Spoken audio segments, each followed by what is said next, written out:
Cyber security is considered to be a luxury, not a necessity in many countries. However, its importance has not yet been fully appreciated or acknowledged in Nigeria. It might surprise you to know that cybersecurity budgets in many organizations are reported to be less than 1%. However, many countries have developed legislation to fight cyber crimes. The federal government's recent licensing of 27 data protection companies in an effort to guard against data theft and privacy violation has been described as a welcome development for all data users in the country. And as the Ministry of Communications and Digital Economy put it during the observance of International Data Privacy Day on the 28th of January, digital economic growth cannot take place without adequate guarantee of data protection. As the world becomes increasingly technology-driven, this is no doubt an inescapable fact. It is in this context that I welcome you to Nigeria Today. Our guests will be on hand shortly to analyze the ins and outs of Nigeria's data protection strategy. Welcome to the program. I'm Dennis Adigunloye.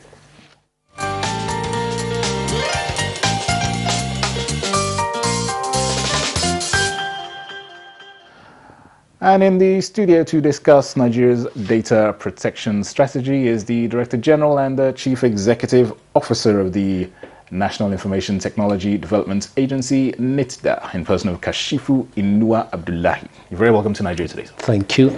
All right, and also joining us is a data protection expert in person of Michael Olugbemi. Thanks also for joining us on the program. Thank you very much, sir. All right, DG, let me come to you first.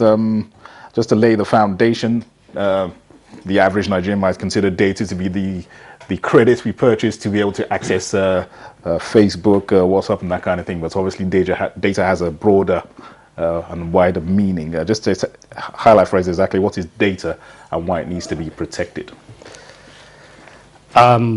Data, like we live in a very exciting time of technological advancement where we create a huge enormous amount of data every day. For example, when you wake up in the morning and put on your mobile phone, from that moment you start generating data. Your mobile phone will take the location you are. It will synchronize with other mobile phone around. And as you prefer for work, enter your car. If you have smart speaker on your car, it will synchronize with it. It will record your speed as you drive to the office, as you interact with people, it does. And also we use it to make call, we use it to browse internet, we use it to watch videos on internet, listen to audios, and also we use it to interact with our friends. So with all this, we are generating a lot of data. And there are personal data around it because we chat with our friends, and on that process of chatting, you share information with your friends. We go to Google and get information. So all this record, our phones keep it. And to some extent, our phones knows ourselves better than we know ourselves. Because if you take your phone, it can depict how you spend your life, who do you associate with, places you visit more. It can tell you all this. But as a human being, it will be difficult to remember all this. Sure. So, and in addition to that, all computers, mobile phones, smartphones, they take data as input and output, and they generate data as the byproduct of whatever they do. That's why we are in the era of big data. Sure. So no matter what we're doing on our mobile phones or computers, we're always leaving some kind of footprints. One Yes. record that cannot be erased, no matter how. All right, Michael Olugbemi, let me come to you. Why is there a need for data protection? All right, thank you. So I'll take it from where you stop. As regards digital footprints that we leave here and there. So footprints, digital footprints, a representation of who we are and what we do on the internet. So regardless of whatever devices we are using, so long as we generate digital footprints, these become very valuable to anybody out there that's available to make business. So your digital footprints are a representation of who you are. It's like a digital image, your digital image on the internet. So therefore, why we will need data protection regulations is to safeguard the activities of companies, safeguard activities of government, if I would put it that way. So there needs to be a check on what companies are doing with digital footprints of people, or consumers rather. So we need to check what the government, how much the government actually knows about people, about its citizens. Okay. So therefore, the last reason I would also give is because when your digital footprints falls into the wrong hand, that becomes a gold mine. So, for example, your medical records, when it lands in the hand of a pharmaceutical company, so let's say 10 million medical records of citizens fall into the hand of a pharmaceutical company, that becomes a gold mine, because they can now target you with products related to your health challenges. Thank you.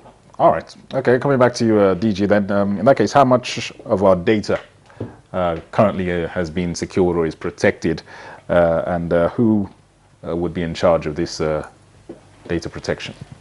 I think to appreciate this government strategy, is good to share the background with you from where we are coming. All right.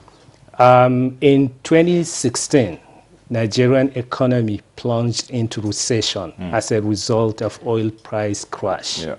And the government of President Muhammadu Buhari, GCFR, came with initiatives. One among them is Economic Recovery and Growth Plan.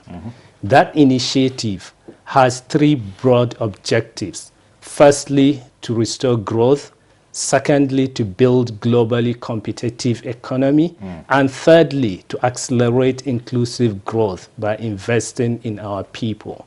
So this initiative set the tune of digital economy and data protection. So because the initiative has identified ICT as enabler to achieve this.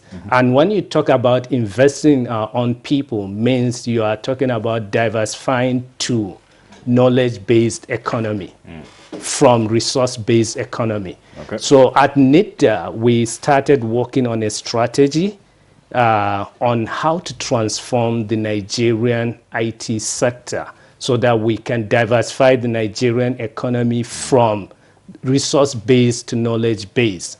So when the current Minister for Communications and Digital Economy was the Director General of NITDA, at that time we set up a strategy which has 7 strategic pillars. Firstly is regulation.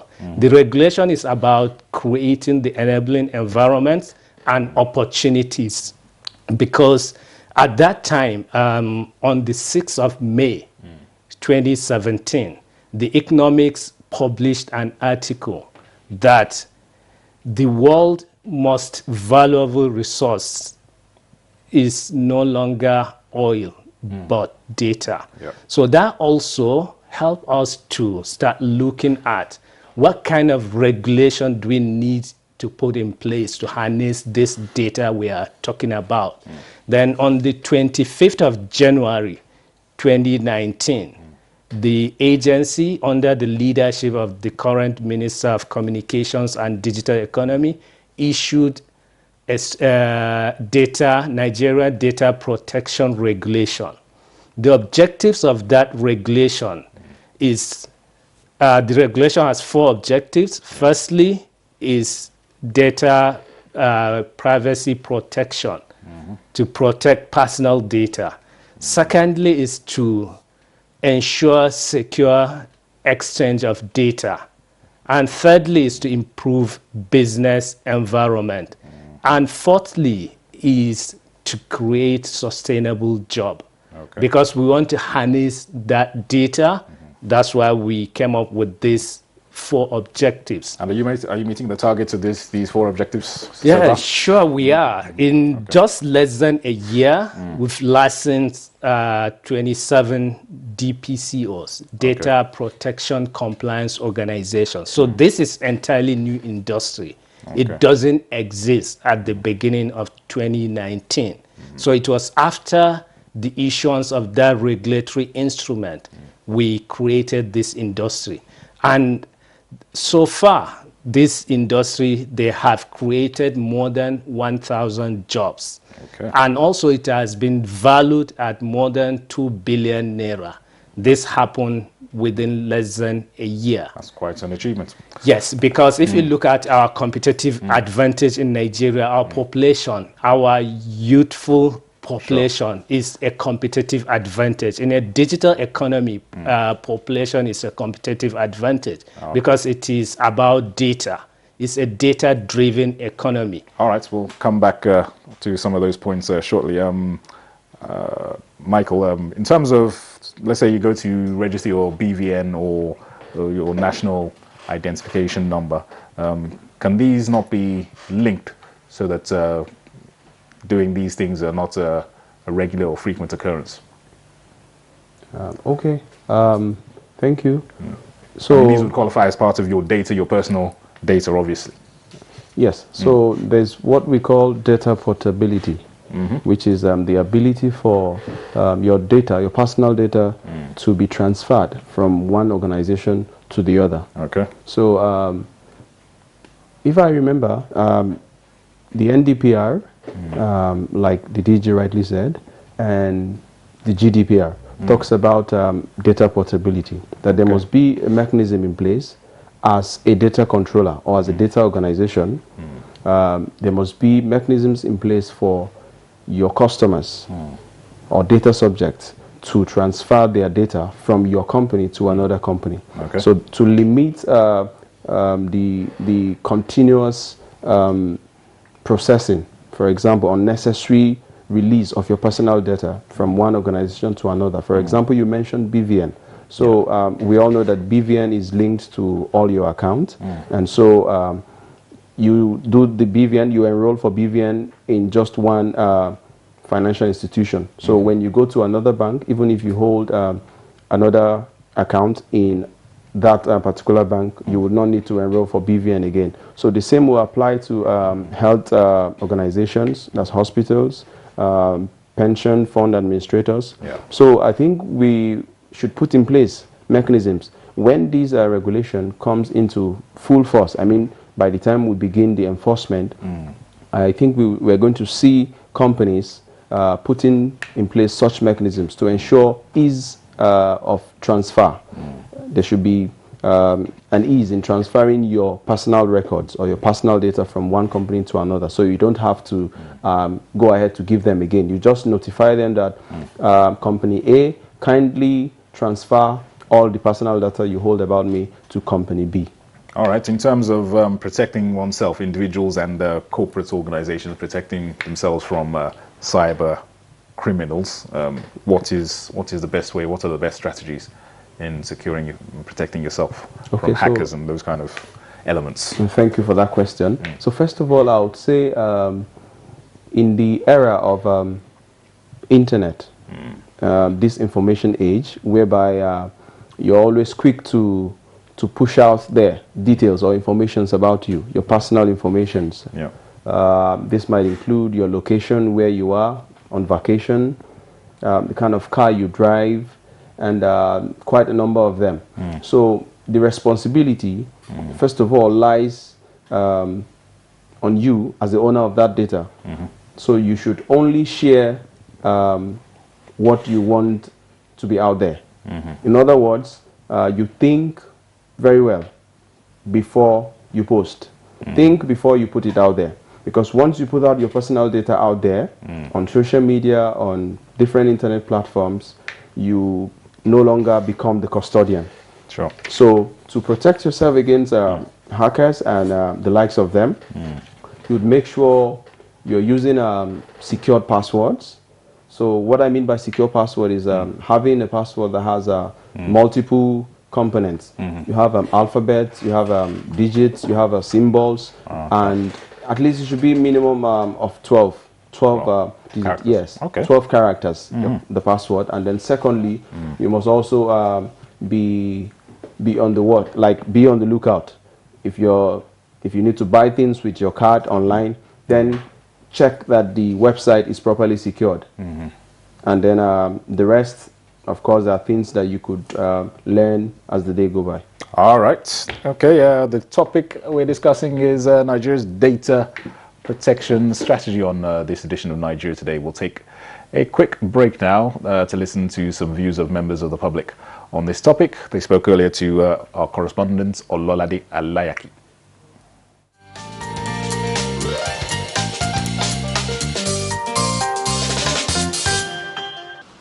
I think the government of Nigeria need to do much to give coverage to the data of Nigerians.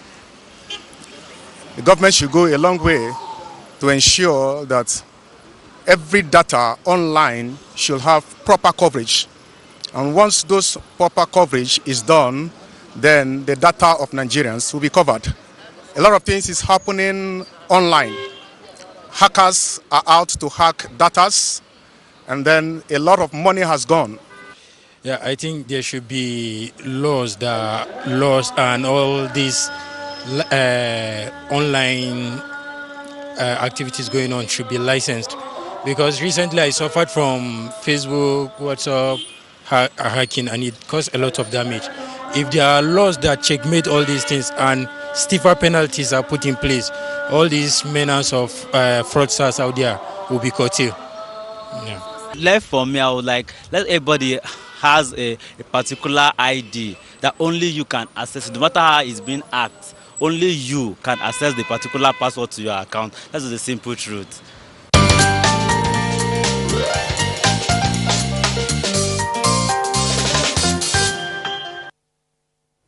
All right, welcome back. This is Nigeria Today, where we are discussing Nigeria's data protection strategy. Our guests are still here, Director General of the National Information Technology Development Agency, NITDA, Kashifu Inuwa Abdullahi, and Michael Olubemi, a data protection expert. DG, you heard some of the comments from some members of the public there. Yes. How would you assess their understanding of how important it is that data is not compromised?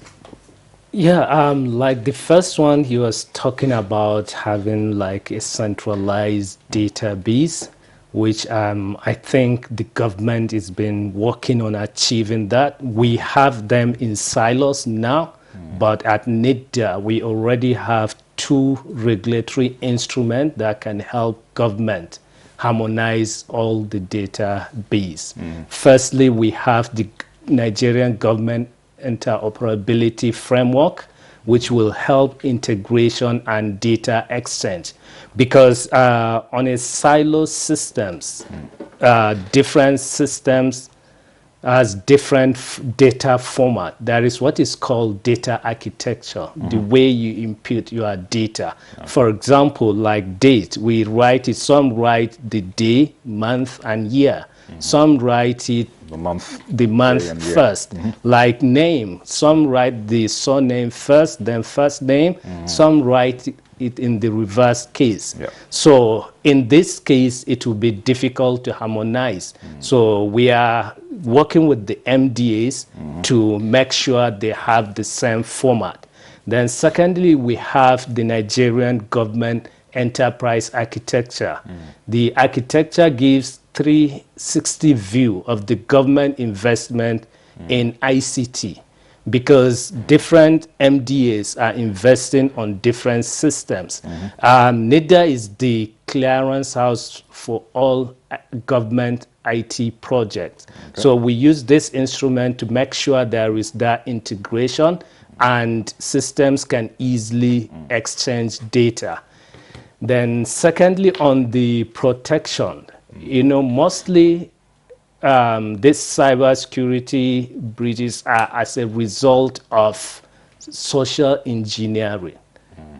Number one, awareness is key. Number two, like what Michael said, you should not let your personal information out for public consumption. So there are some key tech home someone can use. For example, before you start using any network device, either computer or smartphone, it's good to check for the privacy settings, whether it is application or social media. It's good to do your privacy settings before you start using it.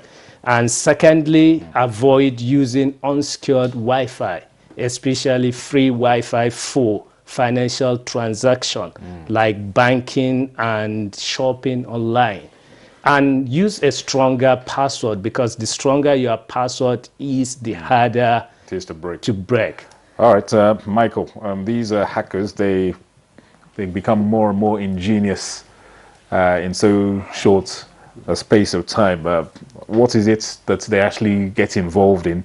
What kind of work do they do that brings them up to speed with what's the latest fraudulent tendencies and practices? How can these be checked? Okay, sophistication, you mean? Sophistication, correct. Yes. That's the word. Okay, so now it's with the advent of faster internet services. I mean 4G and fiber optics. Users now have access to tools that were restricted formerly to top government agencies that have larger bandwidth of internet. But with cheaper access to internet comes the downside of giving people access to tools. And when I mean tools, tools are being used for hacking, and most of these tools are available on the internet, where we actually call dark web. So most of these tools are available. So if you don't have the skills required, you could actually go to these dark markets and hire somebody to do the bad work for you. So you can hire someone to do a denial of service attack. You can hire someone to hack financial institutions to get credit cards for you. So there are quite a number of things that people need to do. Once you just have the money, you don't really need the skill these days. And I must really say that our media houses should really, I think I came across a publication where they were asking a cyber criminal exactly how he perpetrates those crimes. And he was giving a step by step. And I was surprised to find that video online. The sites he mentioned, the tools he mentioned, these were things that anybody can just Google and go straight to there and get those things. So we must make sure that in exposing these criminals, we must make sure that we just limit what the public hear, because just a 10-year-old that understands English can go ahead and get these tools. Yes, and will cause havoc. We certainly don't want that. All right, DG, let me give you the final word. Briefly, just give us your last comments on data protection and strategies and taking this fight against cybercrime forward. I think for me, the most important, we need to take control of our data, because whoever controls your data controls your world. We live in a digital world, driven by a digital economy, which is powered by data. So the data we generate is what these big giant techs are using to make money from it. Because the information you put it on Facebook, on other social media, they use it to make money out of it. They use it to sell your information to vendors so that they can give you personalized product. Because we are moving to a world of personalization. People like to have a product custom made for them. So this techie giants, that's what they do. Okay. They take your personal data, personalize product, and push it to you. All right. So let us take control of our data. Whoever takes control of whoever controls our data Controls our lives. our lives. All right. DG NITDA, National Information Technology Development Agency, Kashifu Inuwa Abdullahi. Thanks for your expertise and analysis of our topic this night. Thank you. Thank you. And also thanks also to our data protection expert in person of Michael Olugbemi. Thanks very much for your expertise also. You're welcome. All right. And thanks to our viewer. Remember, you can watch this and any other edition of Nigeria Today on our YouTube channel on your screen there, youtube.com/NTA News 24 Hub. The program returns every weekday at 7:30 p.m. Thanks for watching. I am Dennis Adigunloy. Thank you, sir.